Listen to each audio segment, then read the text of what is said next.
Hello, good morning. Durga Pal ma'am की class में आप सबका स्वागत है। Good morning everyone. आज आपके लिए एक विशेष वीडियो मैं लेकर के आई हूँ। इस वीडियो का विषय आपने पढ़ लिया होगा। हमारे पुराने ग्रंथों और कहानियों में सिर्फ देवताओं और वीरों की बातें ही नहीं, उनके हथियारों की भी अपनी अपनी कहानी है। हर एक हथियार सिर्फ लोहा या लकड़ी नहीं था, बल्कि ताकत, धर्म और जिम्मेदारी का निशान था। ये हथियार एक से दूसरे को दिए जाते थे ताकि उनका सही काम में इस्तेमाल हो सके। आज हम ऐसे ही कुछ अद्भुत हथियारों की यात्रा जानेंगे। ये कैसे बने, किसने बनाए और फिर आगे इनको किसे दिया गया। इस वीडियो में मैं आपके साथ साझा कर रही हूँ 10 धनुषों की जानकारी, जो हमारे प्राचीन ग्रंथों में जिनका वर्णन है। ये धनुष किसके थे, किस चीज़ से बने थे, कहाँ से इनको मिले और आगे इन्होंने किसे दिए, इस सब का वर्णन मैंने यहाँ पर करने की कोशिश की है। वीडियो को ध्यान से देखिएगा और पसंद आए तो लाइक ज़रूर कर दीजिएगा। पहला धनुष है भगवान शिव का, जिसे पिनाक कहते हैं। शिव धनुष का नाम है पिनाक। इसकी विशेषता थी कि ये त्रिदेवों में सबसे प्रचंड, इससे त्रिपुरासुर का संहार हुआ था। किसने दिया था? ये शिवजी का खुद का दिव्य धनुष है। जनकपुरी का जो शिव धनुष था ना, जहाँ जो रामचंद्र जी ने सीता स्वयंवर के समय जिसे तोड़ा था, इसी पिनाक का ही स्वरूप माना गया है उसे। इस धनुष को बनाया था देव शिल्पी विश्वकर्मा ने। इस धनुष का निर्माण किया था विश्वकर्मा जी ने, और विश्वकर्मा ने ये धनुष बना करके भगवान शिव को सौंपा था। शिव जी ने इस धनुष का उपयोग त्रिपुरासुर के वध के लिए किया था, और त्रिपुरासुर के वध के बाद शिव जी ने यह धनुष देवताओं को सौंप दिया था। देवताओं ने पिनाक को राजा देवराज जनक के पास धरोहर के रूप में रखा था। राजा जनक ने सीता के स्वयंवर में यह शर्त रखी थी कि जो इस धनुष को उठाकर प्रत्यंचा चढ़ाएगा वही सीता का योग्य वर होगा। भगवान श्री राम ने शिव धनुष को उठाकर उस पर प्रत्यंचा चढ़ा दी थी और उनका विवाह सीता जी से हो गया था। दूसरा प्रसिद्ध जो धनुष है वो है शारंग नाम से। भगवान विष्णु का धनुष है ये। भगवान विष्णु के दिव्य धनुष का नाम शारंग है।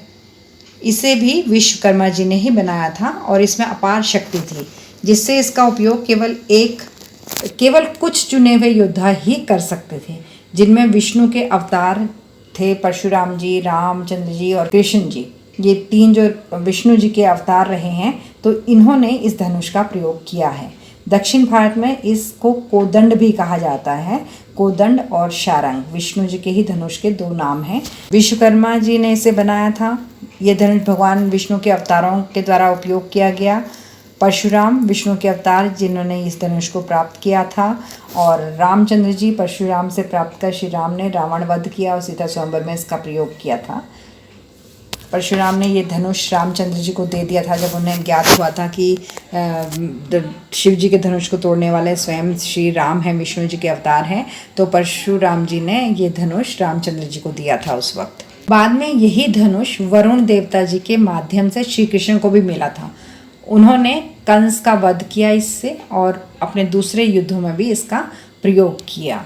इसका अर्थ क्या है? शारंग शब्द का अर्थ है रंगा हुआ, रंगदार, या सभी रंगों वाला, या सुंदर भी इसे कह सकते हैं। कुछ मान्यताएं हैं कि इसे सींग से बनाया गया था, जबकि कुछ जगह पर यह भी वर्णन है कि इसे बांस का बनाया हुआ था।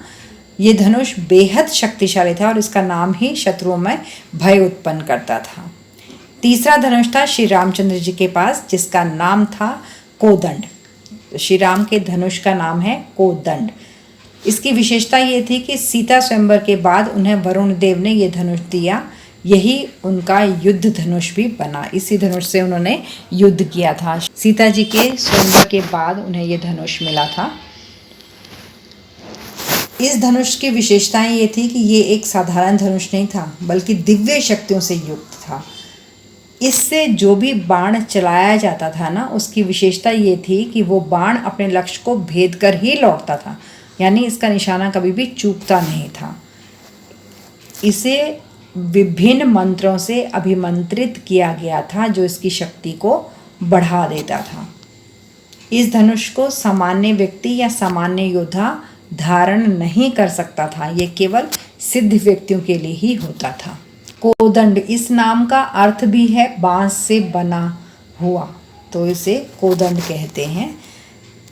इस धनुष का उपयोग श्री रामचंद्र जी ने समुद्र पर बाण चलाकर उसे सुखाने का प्रयास किया था, जिससे वरुण देव को क्षमा याचना करनी पड़ी थी। दूसरा, वनवास के दौरान उन्होंने इसी धनुष का उपयोग करके कई राक्षसों का वध करने के लिए भी इस धनुष का प्रयोग किया था। तीसरा, लंकापति रावण को हराने में भी कोदंड धनुष ने महत्वपूर्ण भूमिका निभाई थी। और चौथा, इंद्र के पुत्र थे जयंत, उन्होंने सीता जी पर प्रहार कर दिया था, तो राम ने इस धनुष से बाण चलाया था, जिससे जयंत को अपना एक आँख गंवानी पड़ी थी और बाद में उन्होंने उसके लिए माफ़ी मांगी थी। श्री कृष्ण के धनुष का नाम भी शारंग है। इसकी विशेषता ये है कि मुरासुर, नरकासुर, शिशुपाल, इनका वध श्री कृष्ण ने इसी धनुष से बाण चलाकर किया था। भगवान विष्णु का अवतार होने के कारण कृष्ण को शारंग मिला था। हरिवंश में उल्लेख है कि इसे अग्निदेव वरुण देव के माध्यम से कृष्ण को सौंपा गया। शारंग धनुष की क्या विशेषताएं हैं? शारंग का अर्थ होता है रंगा हुआ, रंगदार, सुंदर। ये धनुष सींग से बना हुआ था या फिर ये बहुत सुंदर रंग बिरंगी बांस की लकड़ियों से बना था, जो कि इसके बारे में दो तरह से बातें देखने सुनने पढ़ने को मिलती हैं। कोई कहीं लिखा हुआ है कि सींग से बना था और कहीं लिखा है कि बांस की लकड़ियों से बना था। ये कृष्ण के दिव्य शक्ति और कौशल का प्रतीक है, जो उन्हें एक शक्तिशाली योद्धा के रूप में दर्शाता है। ये प्रेम के आनंद का भी प्रतीक है और कृष्ण के व्यक्तित्व का एक रूपक है। ये धनुष इतना सुंदर था कि शत्रु भी एक पल के लिए इसे देखकर मोहित हो जाते थे। भगवान श्री कृष्ण ने इस धनुष से बाणासुर जैसे असुरों का अंत किया। अगला धनुष जो है उसका नाम है विजय, और ये था कर्ण के पास। कर्ण के विजय धनुष की विशेषताएं थी कि ये धनुष किसी भी प्रकार के अस्त्र या शस्त्र से खंडित नहीं हो सकता था। इससे तीर छूटते ही एक भयानक सी ध्वनि उत्पन्न होती थी। इस धनुष पर रखे गए बाणों की ताकत उनकी असल शक्ति से कई गुना बढ़ जाती थी। धनुष धारण करने वाले योद्धा के चारों ओर भी एक अभेद्य सुरक्षा घेरा बन जाता था, जिसे कोई भी दिव्य अस्त्र भेद नहीं सकता था। इस धनुष को धारण करने वाले योद्धा को विजय प्राप्त होती ही थी। कहा जाता है कि यह दिव्य धनुष कर्ण को उनके गुरु भगवान परशुराम ने प्रदान किया था।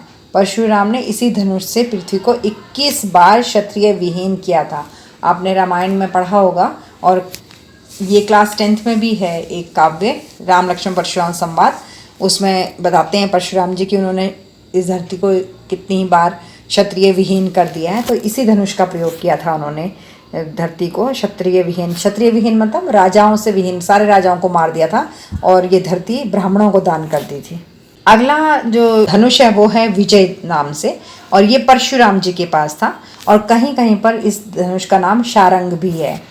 इसको बनाया था भगवान विष्णु ने यह धनुष ऋषि ऋचिक को दिया था। यह धनुष ऋषि ऋचिक के पौत्र विष्णु के अवतार भगवान परशुराम के पास आया फिर, और परशुराम ने अपने जीवन का उद्देश्य पूरा करने के बाद ये धनुष फिर भगवान राम को दे दिया था।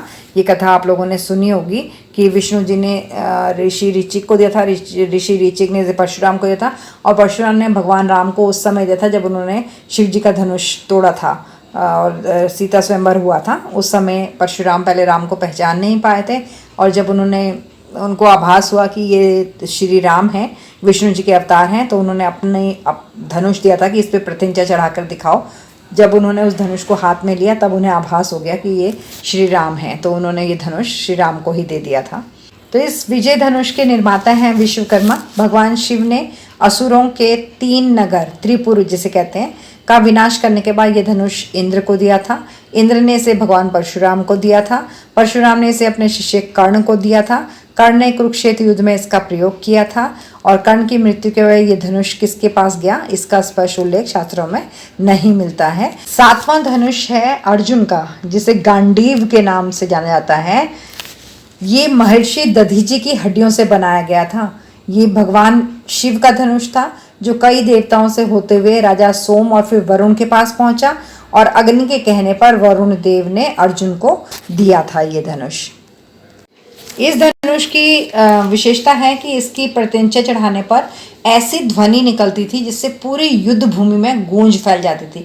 अब प्रत्यंचा चढ़ाना क्या होता है अगर आपको नहीं पता तो धनुष में आपको पता होगा कि एक डोरी बंधी होती है, जिस डोरी पर बाण अटका करके छोड़ा जाता है तो उस डोरी को ही प्रत्यंचा कहते हैं। उस डोरी को बांधना ही प्रत्यंचा चढ़ाना कहलाता है। कोई भी शस्त्र या अस्त्र गांडीव को नष्ट नहीं कर सकता था। गांडीव में एक दिव्य चेतना थी जिससे वह अर्जुन के लक्ष्य को समझता था। गांडीव का एक तीर कई लक्ष्यों को एक साथ भेदने में भी सक्षम था। यह पाशुपतास्त्र, नारायणास्त्र और ब्रह्मास्त्र जैसे शक्तिशाली अस्त्रों को भी निष्प्रभावी कर सकता था।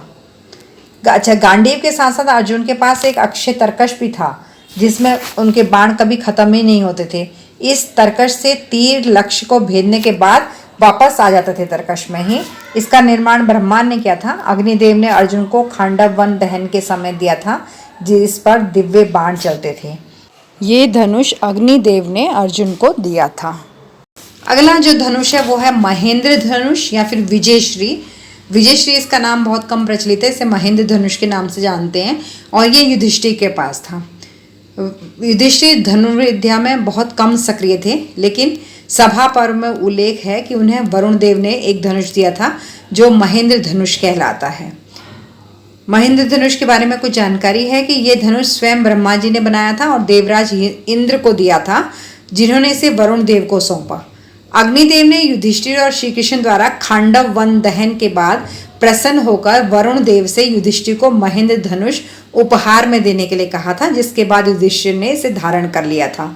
महेंद्र धनुष एक बहुत ही शक्तिशाली और दिव्य धनुष था जिसे धारण करने के लिए अत्यधिक शक्ति और कौशल की आवश्यकता होती थी। युधिष्ठिर के धर्म और निष्ठा के प्रतीक के रूप में इसे धारण किया गया था। अब है 9वां धनुष जो है गोवर्धन धनुष, बलराम जी के पास। वैसे बहुत सारी जगहों पर बलराम के पास कोई धनुष था, इस बात का उल्लेख नहीं है क्योंकि बलराम जी जो थे वो गदा चलाते थे, गदा के लिए प्रसिद्ध थे और अपनी मुष्टि के प्रहार से कंस को मल्लशाला में उसका वध किया था इन्होंने। एक तो गदा चलाते थे और दूसरा हल चलाते थे। वह हलधर के रूप में भी जाने जाते, उनका नाम ही था हलधर, जिसे वह धरती पर खेती करने और युद्ध में भी उपयोग करते थे। हालांकि महाभारत के युद्ध में उन्होंने क्या किया था कि दोनों पक्ष में कौरव या पांडव किसी की तरफ से उन्होंने युद्ध नहीं किया था क्योंकि दोनों ही उनके मित्र थे।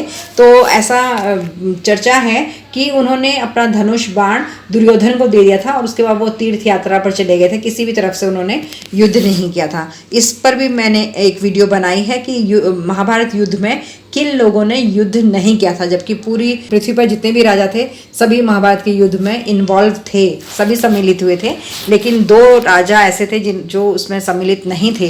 तो उनमें से एक ये बलराम ही हैं। बलराम मुख्यतः हल और गदा के लिए प्रसिद्ध हैं, लेकिन हरिवंश में गोवर्धन नामक धनुष का उल्लेख है जो उन्हें यदुवंशीय युद्धों में प्रयोग हेतु मिला था। यह धनुष उन्हें कृष्ण के माध्यम से वरुण देव ने दिया था। और आखिरी धनुष जिसका वर्णन किया है मैंने इस वीडियो में वो है विजय धनुष, जो कि भीष्म पितामह के पास था। महाभारत के आदि पर्व में भीष्म के धनुष को विजय धनुष कहा गया है। इससे उन्होंने अनेक युद्ध जीते। ये धनुष भीष्म को उनके पिता राजा शांतनु द्वारा भेंट किया गया था। शांतनु ने इसे वरुण देव से प्राप्त किया था। इस धनुष का नाम विजय धनुष है और इसको बनाया था विश्वकर्मा जी ने। शुरू में देवताओं ने राजा इंद्र के लिए इससे बनाया गया था और बाद में फिर ये भीष्म पितामह को उपहार में दे दिया गया था। ये एक शक्तिशाली और दिव्य धनुष था जिसके माध्यम से भीष्म ने कुरुक्षेत्र युद्ध में अपनी वीरता का प्रदर्शन किया था। हालांकि बाद में अर्जुन ने इस धनुष को अपने गांडीव से तोड़ दिया था। जब महाभारत का युद्ध चल रहा था कुरुक्षेत्र के मैदान में, उस समय अर्जुन ने भीष्म पितामह के धनुष को काट दिया था, जो दर्शाता है कि इतना ये धनुष जो था इतना अजय हथियार नहीं था कि इसे कोई नहीं काट सकता था, क्योंकि अर्जुन ने इसे काटा है। तो ये थे 10 धनुष जिनका जिक्र मैंने किया है। ये होपफुली आपके लिए बहुत अच्छी इन्फॉर्मेशन रही होगी। आपने अभी जाना कि हमारे पुराणों और महाकाव्यों के इन शस्त्रों के पीछे कितनी गहरी कहानियाँ और विरासत छिपी हैं। ये सिर्फ हथियार नहीं थे बल्कि धर्म, साहस और जिम्मेदारी का प्रतीक भी थे। अगर आपको ये वीडियो पसंद आई हो तो नीचे कमेंट में मुझे बताइए कि आपको कौन सा तथ्य सबसे रोचक लगा। आपकी राय और सुझाव मेरे लिए बहुत मायने रखते हैं और मैं ये वादा करती हूँ कि ऐसी ही और भी रोचक और ज्ञानवर्धक कहानियाँ मैं आपके लिए लाती रहूँगी ताकि हमारी संस्कृति और परंपरा की ये रोशनी और गहराई आप तक पहुँचती रहे। तो जुड़े रहिए और अपनी सोच मेरे साथ ज़रूर साझा कीजिए। दुर्गा पाल मैम की क्लास को प्लीज़ सब्सक्राइब कर लीजिए क्योंकि सब्सक्राइबर की ज़रूरत हर यूट्यूबर को होती है और मुझे भी है। तो आप लोग इसे ज़रूर सब्सक्राइब कीजिए और इस तरह की बहुत सी जानकारियाँ के वीडियोस मैं आपके लिए बनाती रहूँगी और आप तक पहुँचाती रहूँगी। वीडियो कैसी लगी इसका जिक्र कमेंट में ज़रूर कीजिएगा। तो अब चलते हैं और मिलेंगे अगली वीडियो में। तब तक के लिए tata bye bye. Thanks for attending Durga Pal Ma'am's class. Please like, share, subscribe and don't forget to leave a lovely comment. Thank you.